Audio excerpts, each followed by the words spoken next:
Right, hello guys. So today I'll be teaching you all on how to create a very simple Flask application using Python. So as you can see, I've already set up my two folders. To do this, you can very easily install Python, the virtual environment here, and then activate the scripts.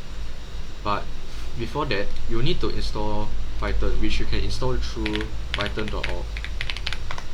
And you can install the releases here.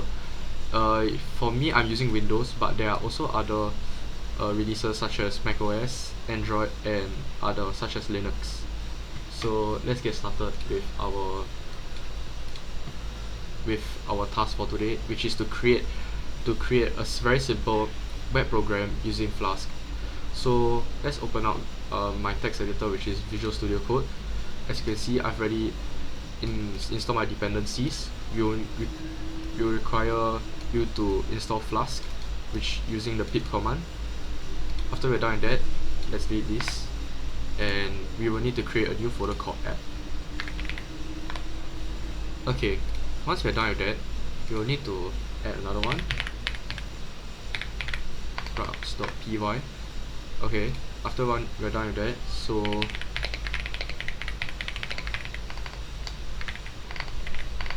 we just add that for now.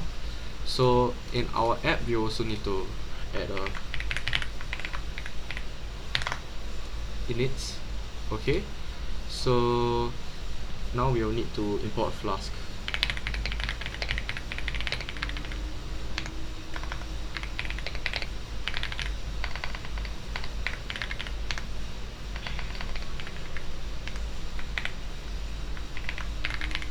Alright, so now we are done with our first initialization, which is this, and we have imported our app from here. Alright, let's try again. Yes, now we do have it available. So now let's save this, and we will need this for now. And we are done with our first initialization. So next we'll be importing Flask again.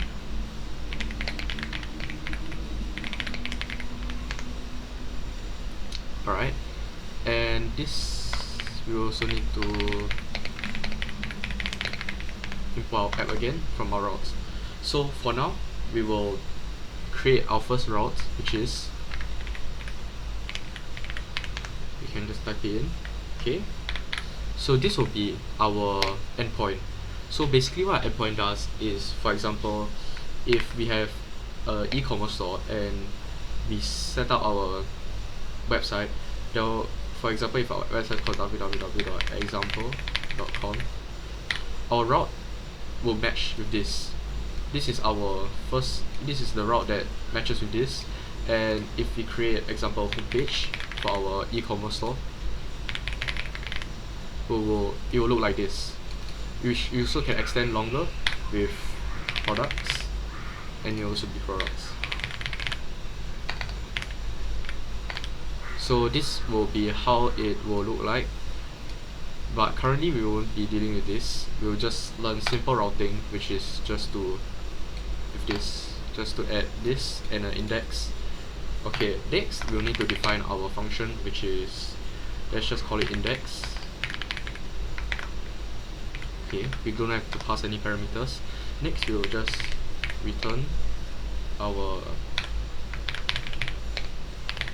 we should create a web page with this. So let's run a Flask run. Oh, before that, you'll need to initialize this first with the command prompt, which is main.py. Okay, now we're done with that, let's Flask run. Okay, now it's running. Let's open up our Google page and locate localhost. Oh, sorry.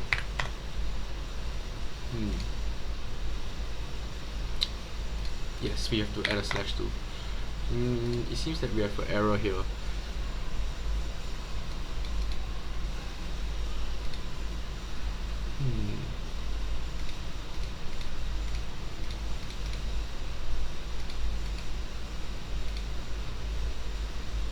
Yes, I also forgot something. I forgot to import routes from app. And now we are done with this, it should work. Alright. Yes, it appears now. So just remember to add this because it will be accessing this to get all the things. So that is it for the first part of routing. We have finally we have learned how to return a very simple template, and now we are going to go to slightly more advanced templating. So you can also try and create things such as you can also use, if I'm not wrong, HTML. Yes, HTML. So if we just delete all this and we create 3 document strings like this, you can easily create, oh yeah, right, sorry, no, you have to do it like this. Yeah, you can use HTML.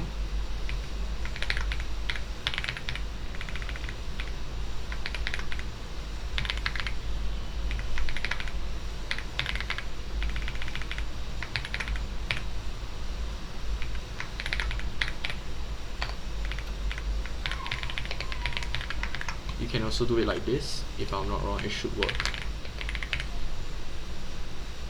Oh, I forgot something.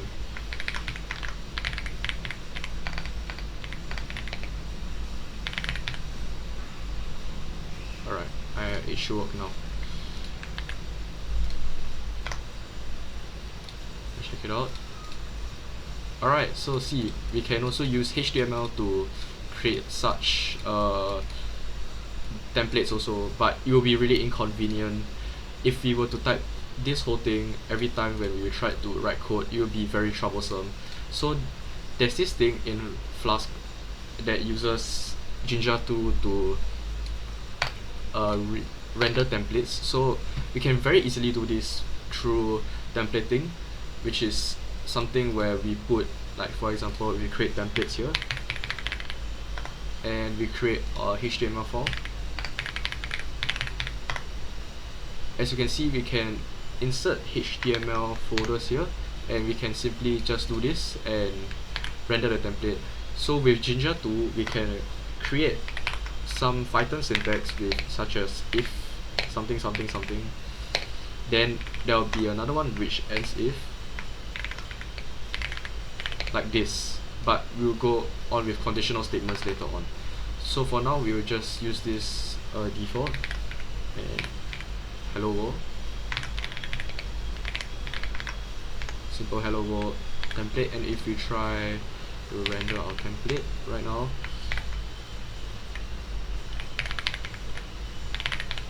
it should work.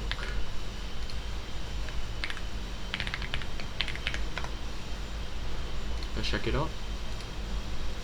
Yes, as you can see, it still works, and we've got a document.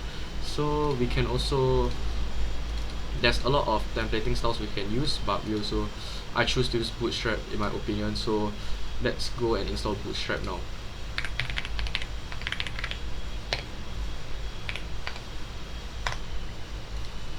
Let's install this.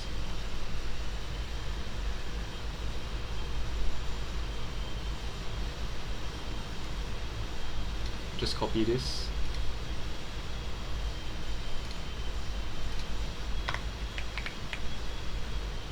Alright, so we have included our Bootstrap, so it should look nicer now.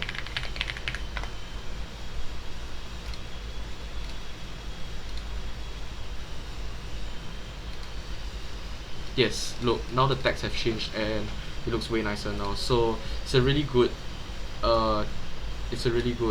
CDN to use in my opinion. So we'll be just keeping that for now. And yeah, this is just simple templating.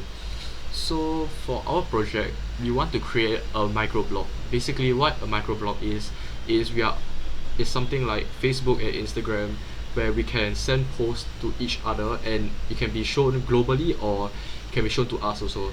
And we also want to implement a followers feature, and we want to make the web browser design very sleek and modern. So for this whole multi-part series we'll be doing that. So this will be part 1 of the video, so you can go check out part 2 now if you want to. This is just simple templating. So yeah, I'll see you in the next video. Goodbye.